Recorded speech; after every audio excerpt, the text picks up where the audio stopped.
Buenas noches, amigos televidentes. Para mí es más que un placer, un honor compartir este espacio con cada uno de ustedes, darles la bienvenida y gracias por recibir esta señal de Metrovisión en cada uno de sus hogares a través del sistema de cable de Claro o Aster en toda la República Dominicana.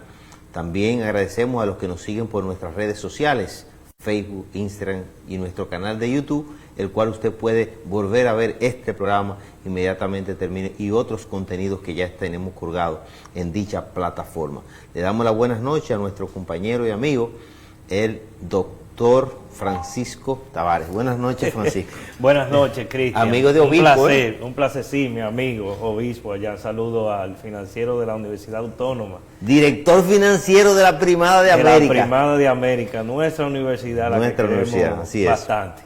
Obispo, después que fue nombrado por nuestra queridísima rectora, doña Emma Melo Polanco, abandonó el segmento.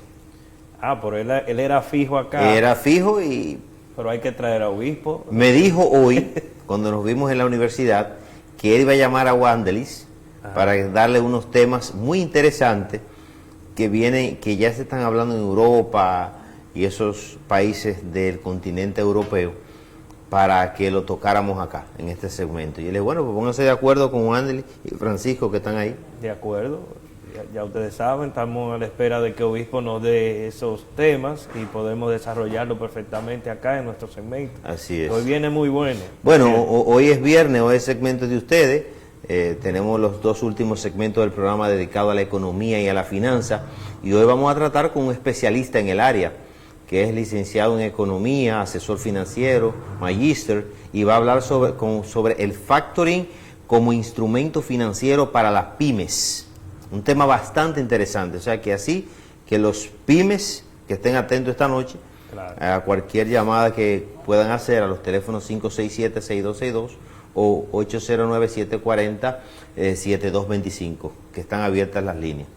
Así es, un tema interesante, un tema en una economía como la nuestra, donde hay gran presencia de este tipo de empresas, pequeñas y medianas. El factoring constituye un instrumento muy útil para este tipo de empresas, para mejorar la liquidez, para financiarse, etcétera.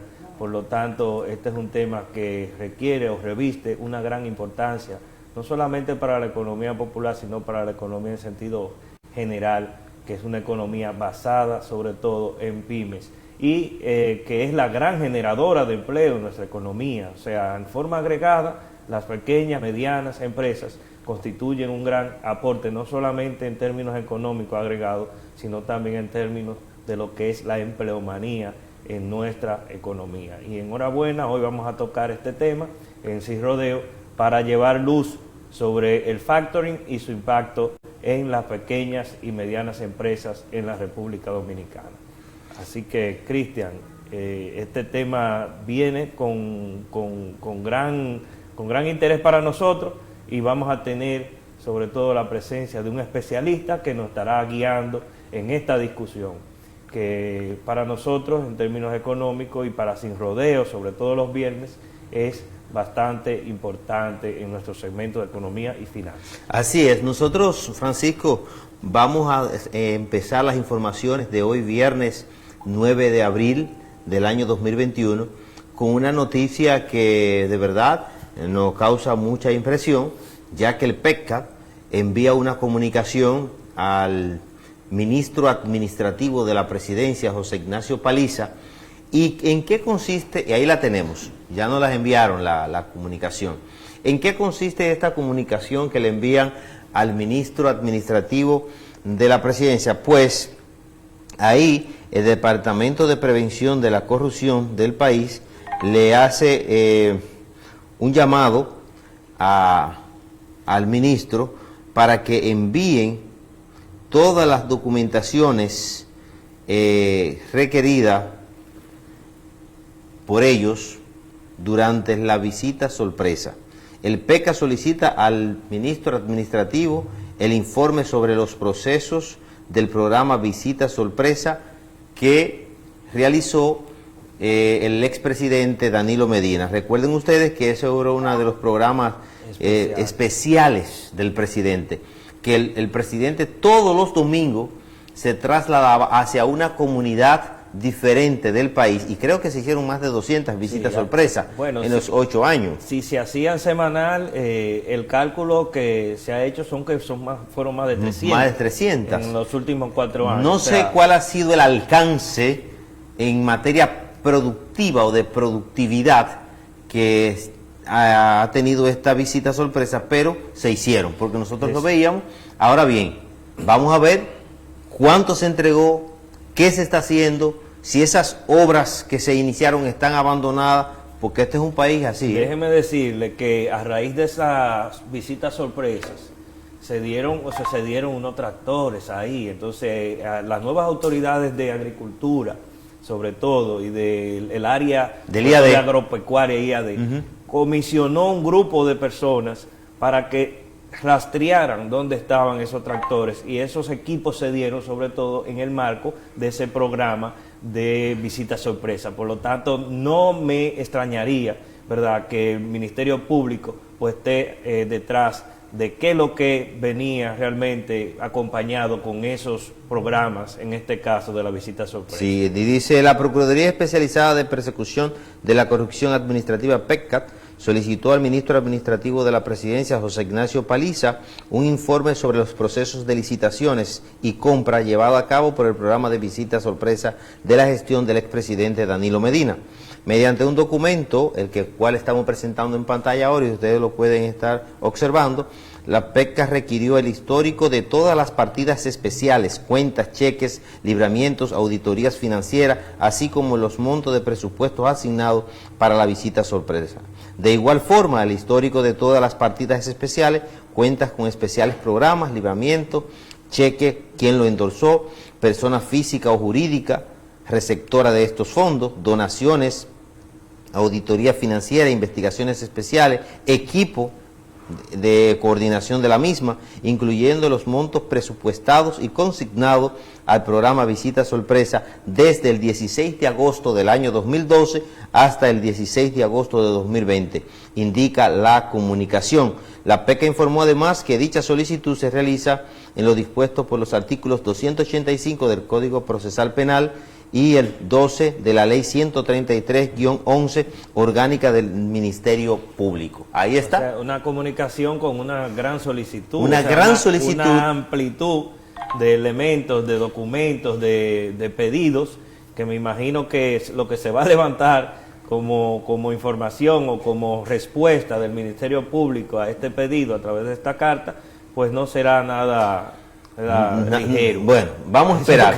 Yo creo que hoy, con esta comunicación que le envía el PECCAT al ministro del administrativo de la presidencia, José Ignacio Paliza, alma un avispero.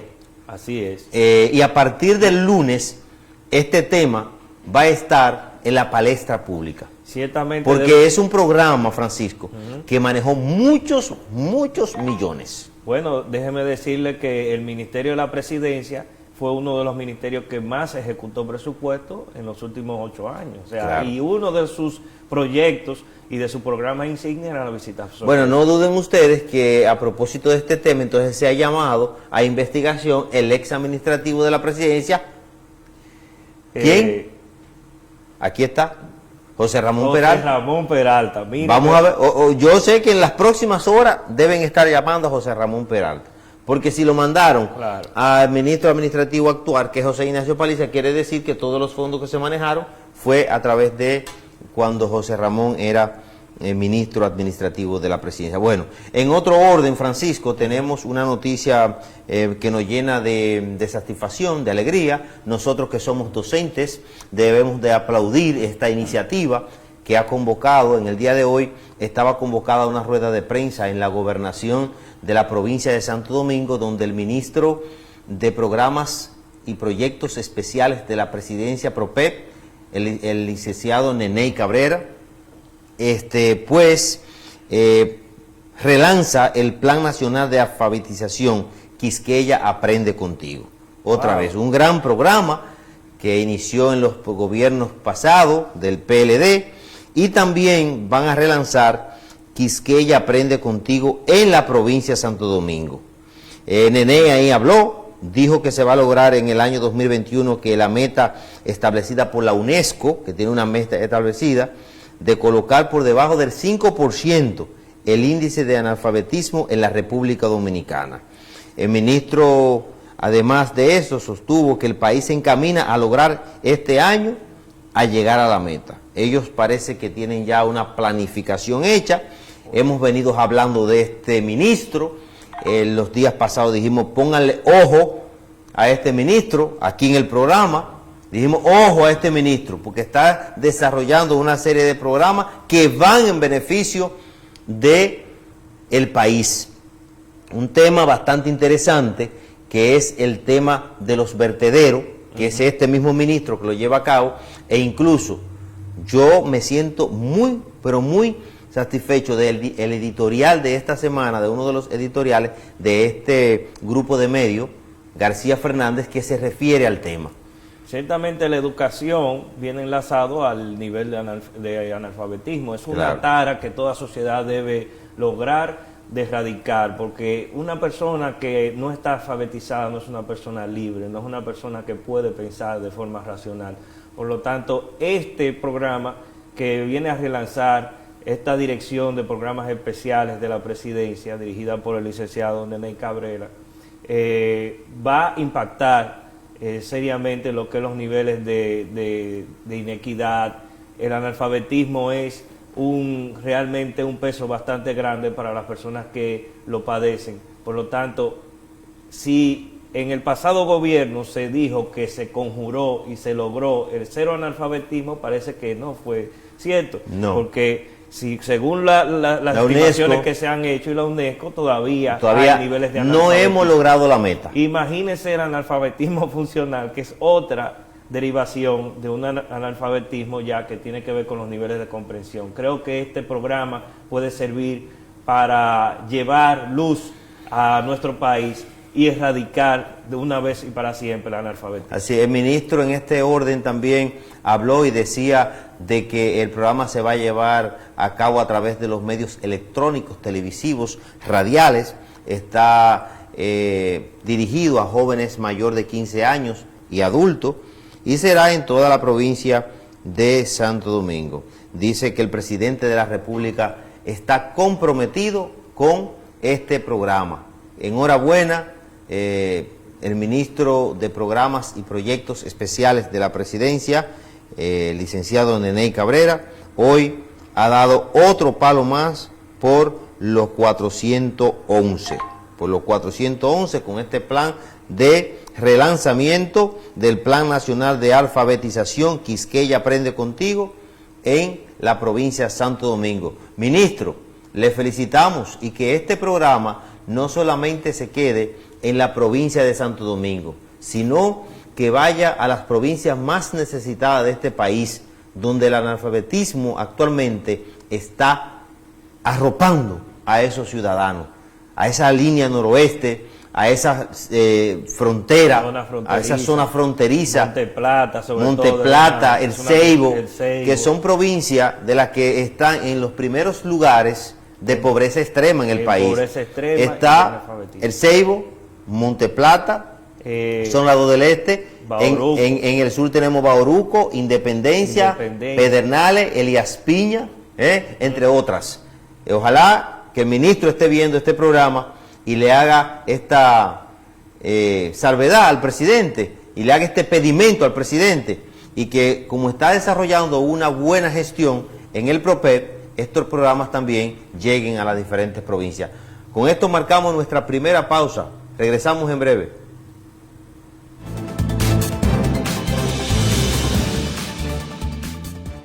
Lleva tu negocio adelante con Expo Fomenta Pymes Banreservas. Aprovecha atractivas tasas desde 7.95%, descuentos en comercios, educación financiera y el sorteo de la cuota de tu préstamo por un año. Expo Fomenta Pymes hasta el 30 de abril. Más información en banreservas.com. Banreservas, el banco de los dominicanos. Ok, señores, espero que les haya gustado este tour virtual. Nos vemos la semana próxima para seguir conociendo y disfrutando de estos hermosos lugares del mundo. No olviden suscribirse y cualquier duda. Hola a todos. La República Dominicana se prepara y abre sus brazos nuevamente para recibirlos. Se alegra en un mar de olas y le dice a la amapola que espera su cariñito como la güira espera tambora. Como tambora, que todo tiene su hora, tú ves, debajo del sol naciente. espera tu amor bendito, de nada vale ser impaciente y no. Se alegra en un mar de olas y le dice a la amapola Que espera su cariñito como la güira espera tambora. que todo Güira y tiene su tambora, hora, debajo del sol naciente. ya viene tu amor bendito, de nada vale ser impaciente. Todo tiene su hora. República Dominicana. Un regalo del Señor.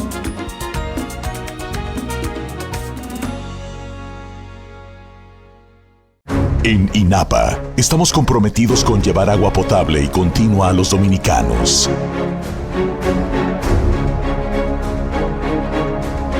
Por eso iniciamos el Plan Nacional de Rescate de nuestras instalaciones en todo el país y ya se siente la diferencia.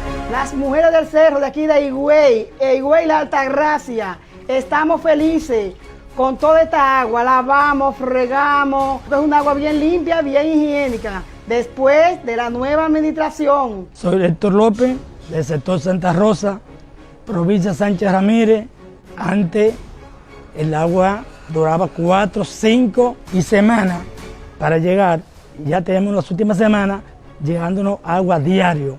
El presidente Luis Abinader lo prometió y en INAPA trabajamos día y noche para cumplir la promesa del presidente. Cerrando con broche de oro aquí desde el campo de Pozo Alejandro Vaz, una de las fuentes de agua para la provincia de Atomayor, el municipio Atomayor del Rey. Cambiamos lo que dejaron abandonado por remodeladas instalaciones y equipos que ya están en servicio. Ya en el barrio Vietnam de Monteplata se puede lavar cómodo sin cargar agua, gracias a la nueva gestión de INAPA. Y desde nuestros primeros días también nos comprometimos con la transparencia en nuestras compras y contrataciones. Es que en INAPA estamos cambiando con una gerencia eficiente, un equipo técnico extraordinario y colaboradores orgullosos de servir agua de calidad siempre. La nueva INAPA, gerencia que hará la diferencia. Gobierno de la República Dominicana. Al llegar al Impostón, luego de ser designados por el presidente Luis Abinader, junto con nuestro equipo, identificamos e implementamos un plan de emergencia que restableciera el servicio y la confianza de la ciudadanía, suplidores y aliados, reforzando la seguridad de todos los procesos y las operaciones, renegociando los acuerdos con líneas aéreas, brokers y suplidores logísticos, liberando y entregando todos los paquetes atrasados en nuestros almacenes, mejorando la comunicación con la ciudadanía de manera física y por las plataformas digitales, dando respuestas inmediatas y certeras a las dudas y procesos de entrega, abriendo más puntos de negocios y mejorando los espacios físicos tanto en la sede principal como en oficinas y desarrollando alianzas públicas y privadas para tener oficinas en los consulados de Nueva York, Boston, entre otros. Es tiempo ya de que el dominicano radicado en cualquier parte del mundo conozca de las facilidades y servicios modernos del nuevo Impostón para hacer cualquier envío a los suyos aquí en República Dominicana. Además, hemos fortalecido las alianzas con los operadores postales de la región. Relanzamos nuestros productos premium, Impostpack y EMS, y la Unión Postal Universal y de América, España y Portugal nos han aprobado proyectos en pro de la modernización. Porque definitivamente, con la visión de nuestro director general, Adán Peguero, y su equipo, el Impostón se mueve hacia la modernidad y calidad del servicio. Impostón está cambiando.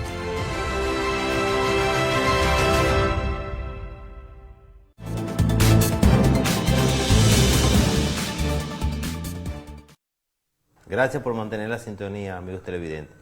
Francisco, la verdad que doña Milagro hoy, si Nené la votó por la 411, ¿por cuál votó doña Milagro hoy?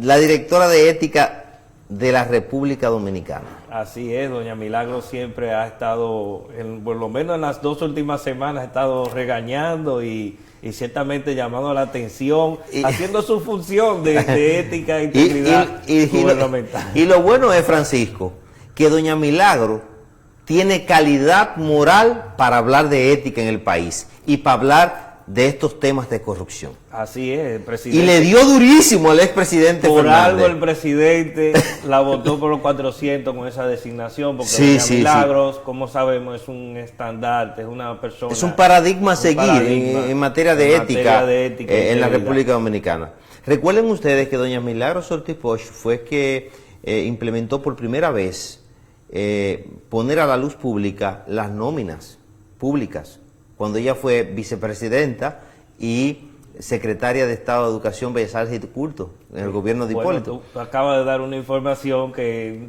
yo no sabía, sí, pero me parece que fue una medida... Doña Milagro inmediatamente llegó a dirigir esta secretaría, que era como se llamaban antes de la reforma constitucional del año 2010, que es cuando comienzan a llamarse ministerio, dio esa apertura de que las cuentas sean transparentes. Ahí se sabía la nómina, cuánto usted ganaba, qué se compraba, qué no se compraba, y esto entonces llega a hacer que los legisladores de ese entonces realizaran la ley 200-04, que es la ley de libre acceso a la información pública. Exactamente, un gran aporte, porque tú sabes los casos que han resurgido a la luz pública a raíz de auscultar la nómina en ciertas instituciones públicas. Eso fue un gran avance en materia de transparencia para la República Dominicana. Bueno, doña Milagro le dijo a Leonel Fernández que el hecho de irse a otro partido, es decir, a la Fuerza del Pueblo, esto no le quita de que él forme parte de la corruptela que se hicieron en los gobiernos del PLD,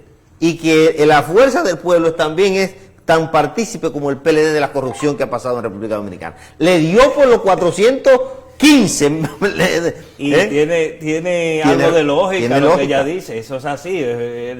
La Fuerza del Pueblo es un desmembramiento del PLD y como tal es una organización reciente, pero con gente que vino del partido viejo que es el PLD. Por lo tanto, fueron partícipes de todos los gobiernos que hubo en la República Dominicana anterior al tiempo en que ellos, ¿verdad?, dejan esa vieja organización. Por lo que me parece que el señalamiento de doña Milagro es bastante certero y responde a un interés real de llevar transparencia e integridad al manejo de la cosa pública. Dice doña Milagro que la Fuerza del Pueblo es un partido que está totalmente comprometido con el pasado y que el pueblo dominicano no va a olvidar esto. Tenemos un corte. Vamos a ver el corte, gracias, creo que es al canal 11, que estuvo hoy doña Milagro. Agradecemos a ese canal por tener este corte nosotros en nombre de ella. Adelante, señor director. Oye, lo de negociación a mí me parece que es algo que debió haber quedado en el pasado. Si no haber hecho una selección, como se ha hecho en otros estados, en otra situación, para escoger correctamente. La Fuerza del Pueblo es una fuerza que está complicada en muchas partes con el pasado, donde una Cámara de Cuentas independiente revelaría al país quién es realmente, cuál es el compromiso de cambio, por qué no sigue siendo PLDista Leonel Fernández Reina, porque tiene un jefe y está ahí. ¿Cómo es posible que tanto él como Danilo Medina no aprendan que el país necesita un cambio y ellos mismos tienen que refrescarse frente al país? La Fuerza del Pueblo no puede negar su pasado de participación en muchos actos de corrupción. No lo puede negar. Y su presidente no puede seguir creyendo que el país va a creer que se separó del PLD simplemente por ser un presidente más, votar una vez más. Aquí hay que hablar las cosas como son. En este caso, yo soy Milagros Ortiz Poch, me quito la ropa de directora de ninguna institución. No se puede permitir que el pasado se imponga por mecanismos que dejaron establecidos. Este gobierno de nosotros tiene hasta ahora, y ahí tengo que asumir la otra posición, tiene que saber ciertamente tiene que saber que no es posible que nosotros actuemos como en el pasado. A nosotros lo que tenemos de mano es la transparencia, ser diferentes. Y si cuando nos ponemos iguales, es una cosa, algo que nos hace daño al proceso histórico y a nosotros como fuerza política. se quitó la ropa, en términos literal, de directora de ética del gobierno. Habló la doctora Milagros Ortiz Bosch, un ente paradigmático de la ética de República Dominicana. Mira, yo estoy totalmente de acuerdo con esa declaración. Estoy de acuerdo con la doctora Milagros Ortiz Bosch. Uno, porque la Cámara de Cuentas, hay que resaltar que ese comentario fue a raíz de los miembros, para la elección de la Cámara de Cuentas. Un órgano bastante importante en la República Dominicana, porque es el órgano de control externo del Estado, es decir, el que va a auditar, el que va a fiscalizar el buen uso de los recursos públicos. Por lo tanto, los partidos políticos que tienen vida en ese órgano, que es el Senado, su mayoría, por ejemplo el PRM, y la Fuerza del Pueblo en su calidad, ¿verdad?, de oposición más numerosa dentro de esa Cámara, debe jugar un papel estelar. Y lo que dice doña Milagro con relación a la Fuerza del Pueblo es precisamente que ellos están tratando como de reeditar de nuevo lo que se ha hecho todo el tiempo, que es pactar, ¿verdad?, los miembros de la Cámara. No queremos pactos políticos, queremos gente que vaya ahí a trabajar, que haga una función específica y que renueve la función de la Cámara de Cuentas, que la haga un órgano verdaderamente independiente. Útil e independiente. Independiente, así es. Vamos a ver, Francisco, nosotros hemos estado hablando acá de las problemáticas de las alzas en los precios de primera necesidad. Esta semana hemos visto en la lista de índices de precios que da el Banco Central de la República Dominicana ligeros aumentos en la canasta familiar.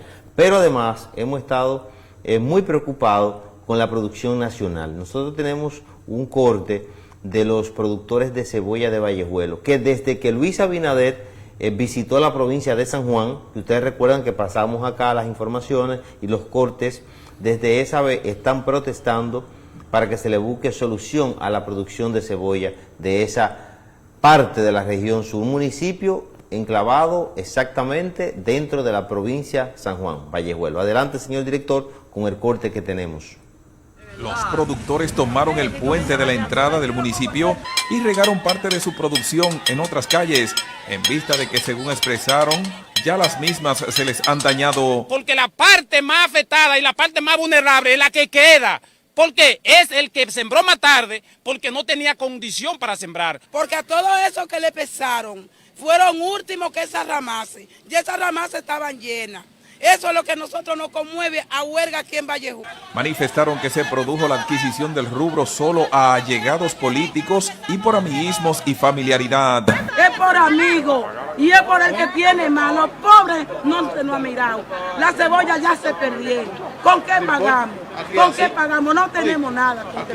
Al gobierno dominicano a través del Ministerio de Agricultura. Señores, eso da pena. Esto que está pasando con la cebolla pasó además con la zanahoria en Constanza.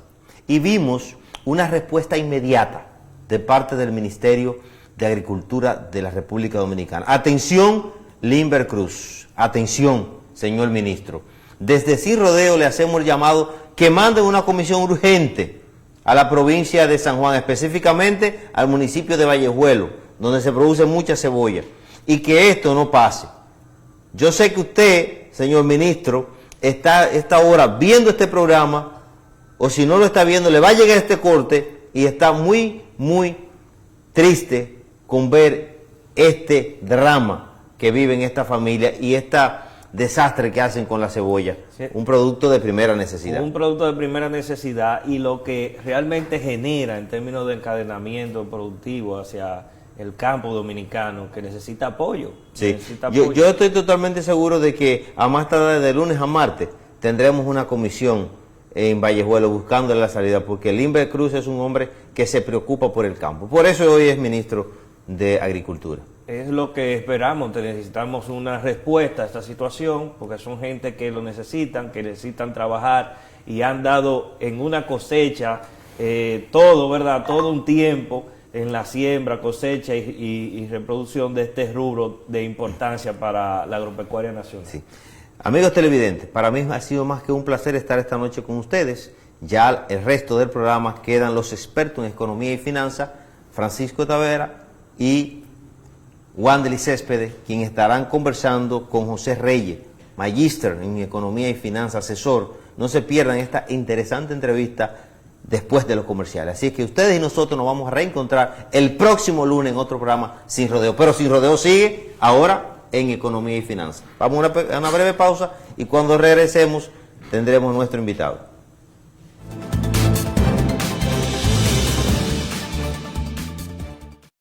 Somos el primer banco dominicano con 80 años de historias en las que ponemos todo nuestro corazón en servir y ser parte de los sueños de todos los dominicanos. Historias que son ejemplos de voluntad de todo un pueblo, de emprendedores, de visionarios, de fajadores.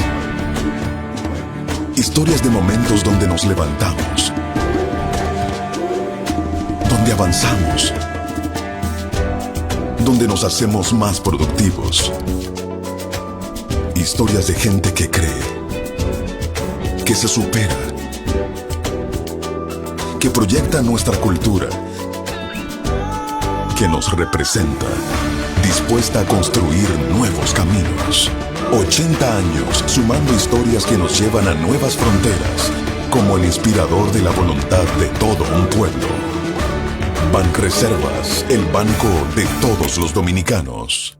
Bajo el sol caribeño de la República Dominicana, se tejen inspiradoras historias que mueven a millones de dominicanos y dominicanas a ser creativos y abrir las puertas a nuevas oportunidades. Ahí, donde el Ministerio de Industria, Comercio y MIPYMES se erige con un rol protagónico como pieza clave de la reactivación económica. Creamos el cimiento sobre el cual se sostienen todos los proyectos, sin importar su dimensión, pues creemos en el talento, en el poder de la innovación, en la habilidad de reinventarse a pesar de los desafíos, en los emprendimientos, la inversión local y extranjera, y en el imperio de la ley. Nos une la pasión de avanzar, de expandirnos, de generar empleos, de crear nuevas fuentes de negocio y de derribar los obstáculos que limitan las alas de quienes saben que pueden volar. Estamos dando grandes pasos para dejar huellas que sirvan de guía para que la República Dominicana encuentre rápidamente su norte hacia el desarrollo sostenible. Con nuestro trabajo diario, estamos haciendo patria.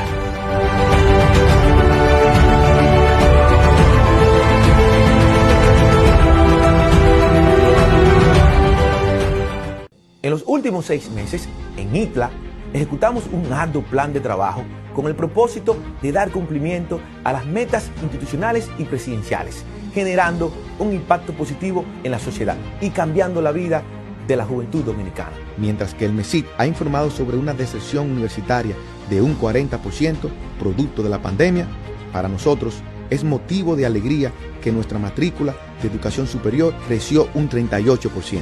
Este aumento se traduce como un símbolo de crecimiento en diversos aspectos, más recursos económicos para invertir en una mejor infraestructura física y tecnológica, más oportunidades de empleo para egresados y docentes, más becas para nuestros jóvenes y un impulso en la economía nacional, ya que nuestros ingresos se incrementaron en un 36%.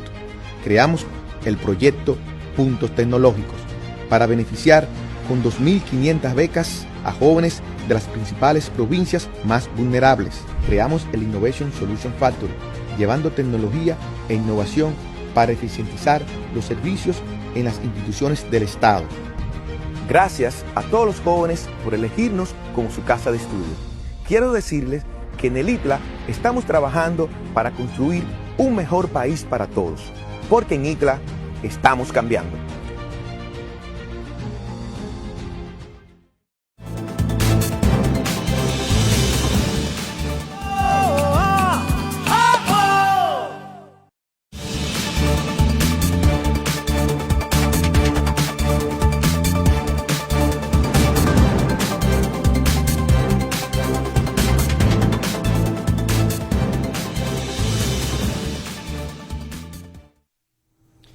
buenas noches, amables televidentes de su programa Sin Rodeo con Cristian. Hoy tenemos en nuestra sección de Economía y Finanzas un tema bastante importante y de gran impacto, sobre todo para las pequeñas y medianas empresas en términos financieros, que es un sector de gran peso en nuestra economía y, como saben, tienen gran impacto sobre todo en la empleomanía en República Dominicana. Hoy tenemos la presencia, como de normal, a nuestro compañero Wanderly Céspedes y también a nuestro invitado José Reyes, economista, colega economista y también asesor en materia financiera privado, y que nos viene hoy a tratar este interesante tema sobre el factoring y su impacto como instrumento financiero en las pequeñas y medianas empresas. Buenas noches, José. Buenas noches, un placer inmenso estar aquí con ustedes, dándole las gracias por la invitación al programa y sobre todo a tratar este tema que es tan importante en esta coyuntura económica que estamos viviendo,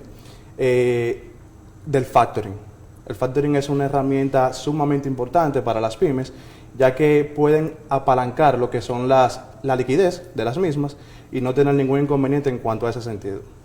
Fíjate que este digamos que nuevo porque para los conocimientos de las pymes en República Dominicana no es como un instrumento financiero que podamos utilizar o que mayormente tenga un impacto, digamos, bien positivo. Y es bueno que hoy tenemos a José Reyes, que podrá darnos luz de aquel instrumento financiero que no sabemos ni sabemos cómo funciona, pero es un instrumento tan importante y de tanto beneficio para las pymes, que aportan alrededor del 35% de lo que es el Producto Interno Bruto.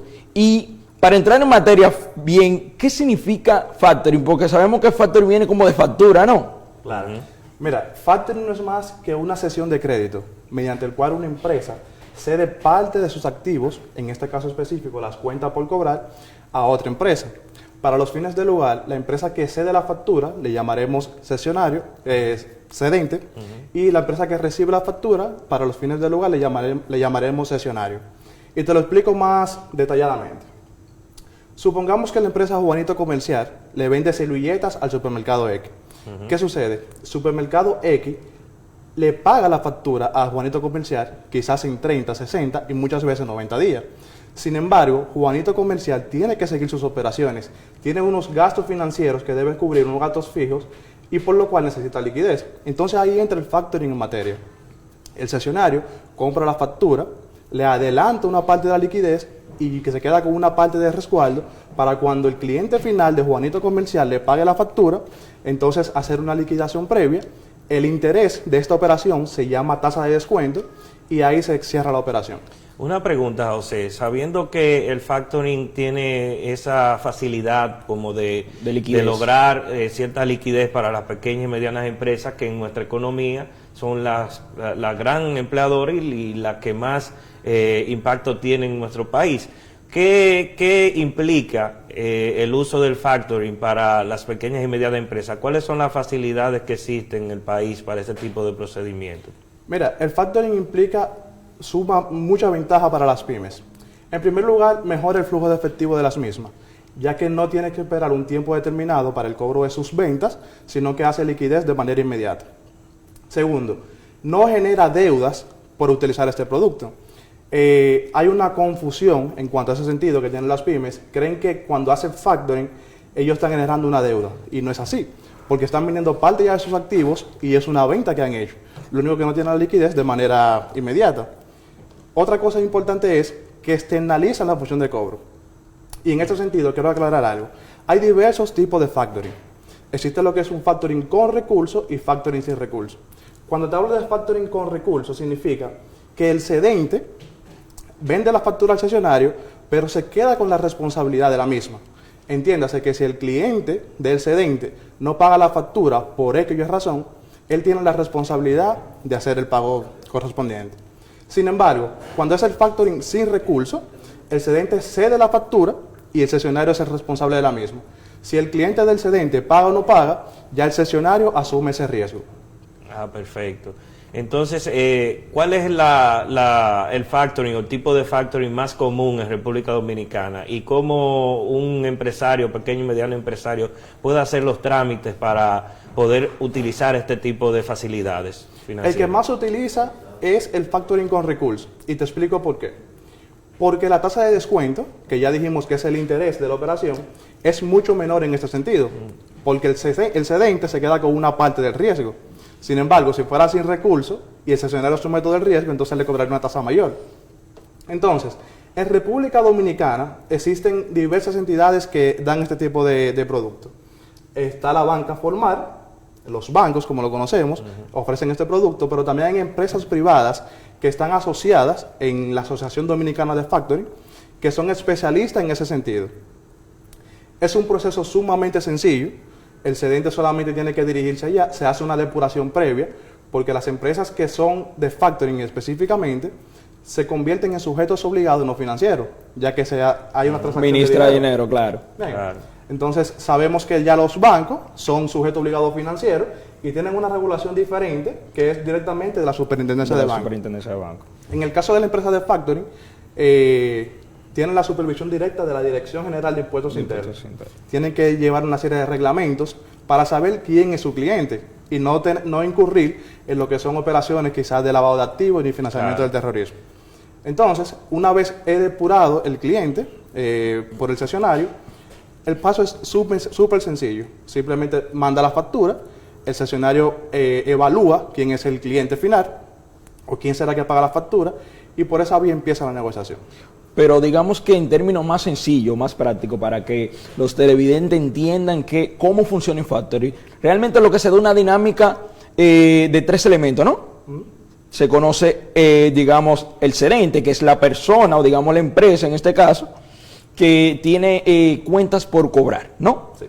Entonces aparece la imagen del intermediario que vendría siendo acá el cesionario, que viene siendo ya el factoring en sí. El que compra aquellas facturas. Pero esa transacción entre el vendedor, que vendría siendo esa empresa que necesita aquella liquidez, y el comprador, que vendría siendo el cesionario.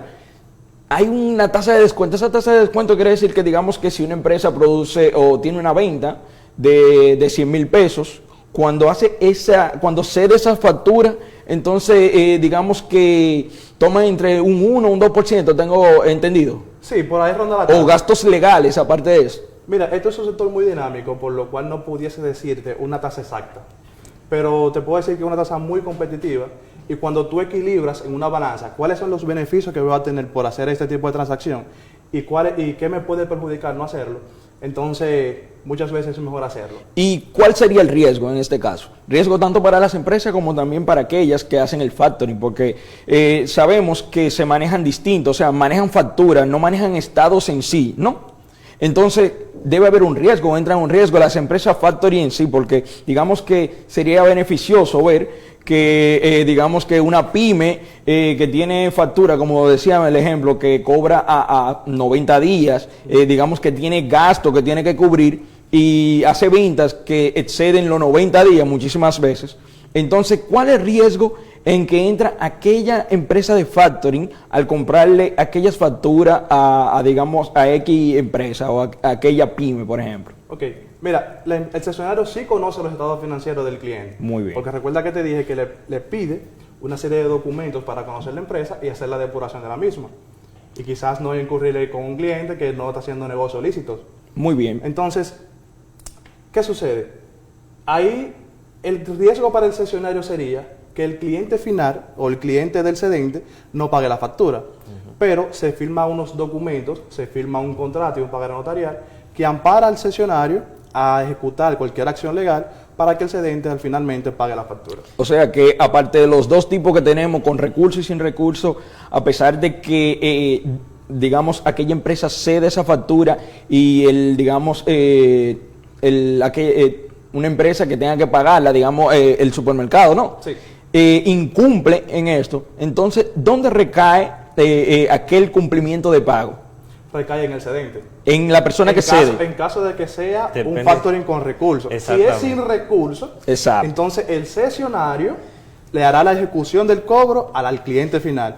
Y recuerda, y muy importante que sepan, que en este tipo de transacción siempre hay una notificación vía alguacil. Para que la transacción de factoring sea buena y válida, siempre tiene que haber una notificación de parte del cesionario al cliente. ¿Y qué es eso? En palabras sencillas.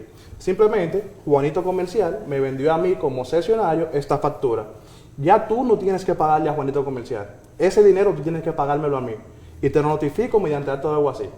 Tú sabes que si incumple y yo te estoy notificando, tú vas a tener una consecuencia legal.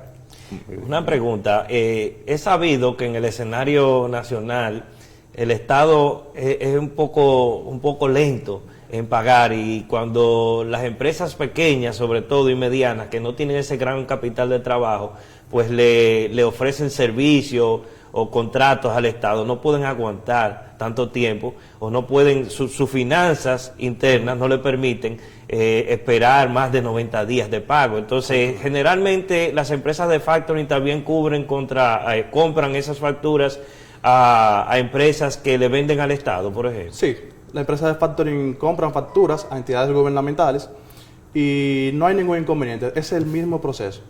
Se hace el mismo proceso que si fuera a una entidad no gubernamental. Y generalmente el Estado es buen cumplidor cuando hay ese tipo de procedimiento de factoring, por ejemplo. Sí, por lo regular cumplen el tiempo previsto. En el contrato inicial se hace un resguardo de una parte de la factura. ¿Para qué? Para prever que si el cliente final se excede del tiempo pactado, entonces tener ese resguardo de que ese interés que se va a generar de manera adicional, ya yo lo tengo cubierto. Ok. Eso vendría siendo un tipo de provisión. Exactamente. Así Muy se bien. llama. Y digamos, en términos prácticos, ¿cómo una empresa puede, digamos, incurrir o obtener aquel beneficio de factoring? Digamos que Juanito Comercial quiere obtener, por ejemplo, aquel financiamiento. ¿Qué debe hacer? ¿Cuál es el procedimiento táctico? O sea, ¿cuáles son los pasos que debe de dar? Lo primero es reconocer a qué empresa quiere cederle la factura. Entonces, acercarse a ella sería el paso inicial. Como te dije, en República Dominicana existe una asociación dominicana, dominicana de factoring, que conlleva o conglomera una serie de empresas que tú puedes visualizarla por la web. Pero también sabes, y como te dije, que la banca formal ofrece ese servicio. Ahora bien, ¿qué diferencia una y otra? Que no es el negocio principal de la banca formal. Entonces, Exacto. cuando tú le vendes una factura a una empresa especializada en ese sentido, tú obtienes una asesoría administrativa y financiera, porque el cesionario no solamente quiere hacer un negocio contigo, quiere que el negocio sea recurrente y tener una relación contigo a largo plazo. Entonces, te educa para que tú puedas obtener mayor conocimiento e incluso que tú sepas de antemano cuál será el costo del factoring, porque tú conoces a tu cliente y tú sabes cuál es la política de pago. Entonces, tú puedes incluso hacer que ese costo financiero que te va a conllevar, por ejemplo, pagas 60 días y la tasa es un 2%, tú sabes que tu costo financiero al final va a ser 4%. Entonces, jugar con el margen de venta, el margen de beneficio que tiene la empresa, y ponerlo en ese mismo, en el mismo orden de comercializar el producto y asumir ese costo financiero en el margen de venta. Otra inquietud que tengo con relación al procedimiento es que la tasa de descuento depende del tipo de empresa o del tipo de sector Sí. a que se dedica la empresa. Cuéntanos un poco de eso. Sí, el cesionario evalúa el riesgo. Hay empresas que son más riesgosas que otras, quizás por su tamaño, quizás por la misma composición. No es lo mismo una empresa corporativa con 500 empleados, 1000 empleados, que quizás una SRL. ¿Me entiendes? Evalúan diversos tipos de riesgo y en base a eso pueden negociar lo que es la tasa del descuento. Generalmente entonces las empresas más riesgosas en el sistema, vamos a decir, financiero, son las agropecuarias generalmente, porque hay, no sé, son más proclives a esos azares, ¿verdad?, que Claro, suceden. sí. Entonces me imagino que se le da un tratamiento diferente a ese tipo de empresas. Es así como tú dices. Sabe que la empresa agropecuaria siempre tienen que jugar con lo que son los factores exógenos, Exacto. clima y demás, y por eso tienen un tipo de riesgo mayor que las demás. Pero más bien cuando una empresa de factoring realiza ese tipo de compra de facturación, le llaman factoring por corretaje no. Bueno, en la empresa de factoring utilizan no solamente la exposición de riesgo del cliente que cede la factura, sino también de quien le va a pagar, ¿no? Exactamente. Entonces, ¿cómo mide ese riesgo? Porque sabemos que quizás, como dice Francisco, para para cada tipo de compra realizan un análisis de riesgo distinto, pero para aquellas personas o aquellas, digamos, empresas que tienen la obligación de pagar aquellas deudas, debe haber una contraparte de relación contra el análisis, ¿no? Sí, muchas veces se hace un acercamiento interno con la empresa, con el cliente final. Sabemos cuáles son las empresas más grandes, podemos tener conocimiento previo de quién es y cómo son su manejo en cuanto a ese sentido, pero siempre hay un acercamiento de si aceptan o no el factoring. Y muy importante que sepan, he tenido muchos clientes que piensan que el factoring puede causar una mala imagen ante su cliente, pero yo creo todo lo contrario, porque para mí es peor que yo como tu cliente te dé una orden de compra y tú me digas, bueno, yo no tengo liquidez para despacharte la misma. Exacto. A que yo te diga a ti, mira, yo hago servicio de factoring para poder darte el servicio que tú requieres y en el tiempo que tú requieres.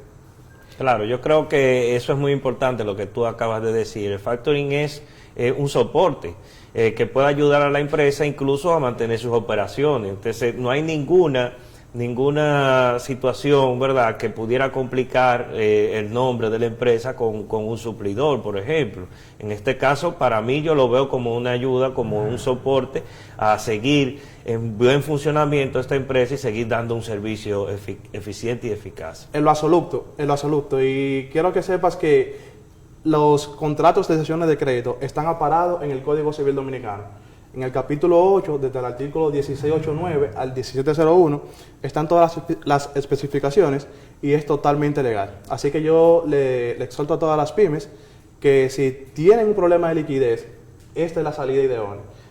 Entonces, ¿cómo definirías, digamos, los 5, de manera lo más importante de realizar un factoring para las pymes, digamos, que tienen ese problema de liquidez, que lleven ese mensaje, que conozcan de que el factoring no es más que un instrumento financiero que te permite financiarte a través de la liquidez y evitar ese riesgo operacional? Mira, yo le diría que tomen estos 5 consejos y que evalúen estas 5 ventajas que le ofrece el factoring. Primero, vas a mejorar en gran manera tu flujo de caja. El flujo de caja no es más que la entrada y la salida de efectivo de una empresa en un periodo determinado de tiempo. Exactamente. Segundo, no vas a generar deudas. Si se te ofrece alguna otra situación, tú vas a tener tu capacidad de endeudamiento en óptimas condiciones, porque no generas una deuda nueva. Tercero, puedes externalizar el proceso de cobranza. Ya tú no te vas a dedicar simplemente a cobrar, porque hay un tercero que está interesado en que te paguen. Y va a ser el requerimiento necesario, la gestión de cobro, el seguimiento necesario para que el cliente pague. Y tú puedes centrarte simplemente en lo que es venta y crecimiento de tu negocio. Una desvinculación, ¿no? Exactamente. Y como te dije, vas a recibir una asesoría administrativa, pero y también financiera, que te va a ayudar al crecimiento de tu negocio. Una pregunta, hablando del sector en sentido general, ¿qué desarrollo ha tenido? ¿Cuándo surgió? O sea, ahora mismo tú tienes una cantidad específica o tienes un dato de las empresas que se dedican al factoring en República Dominicana. Existen alrededor de 10 empresas que se dedican específicamente a dar este tipo de financiamiento. Pero también en la banca, aunque no es muy promocionado por ellos, porque como dije anteriormente, no es un negocio principal, también se ofrece el producto. No son todos los bancos que lo ofrecen, pero sí hay una gran cantidad del mismo. Más bien que son como compra de órdenes de compra que utilizan. Exactamente. Bueno, nos ha parecido un gran tema. Hemos desarrollado, creo que con muy buenas referencias al tema. José, gracias por venir, por darnos estas ideas tan importantes para las pymes y para la economía en sentido general. Creo que vamos a cerrar, ¿verdad?, el programa con esta gran conversación con José Reyes. Muchísimas gracias. E invitamos a los amables televidentes a recurrir a los servicios de José y sobre todo a aquellos que son pequeños y medianos empresarios que necesitan de asesoría en este nivel. Entonces vamos a cerrar el programa por la noche de hoy. Gracias a todos por estar en sintonía sin rodeos con Cristian en este viernes en la noche. Muchas gracias y nos vemos la próxima semana.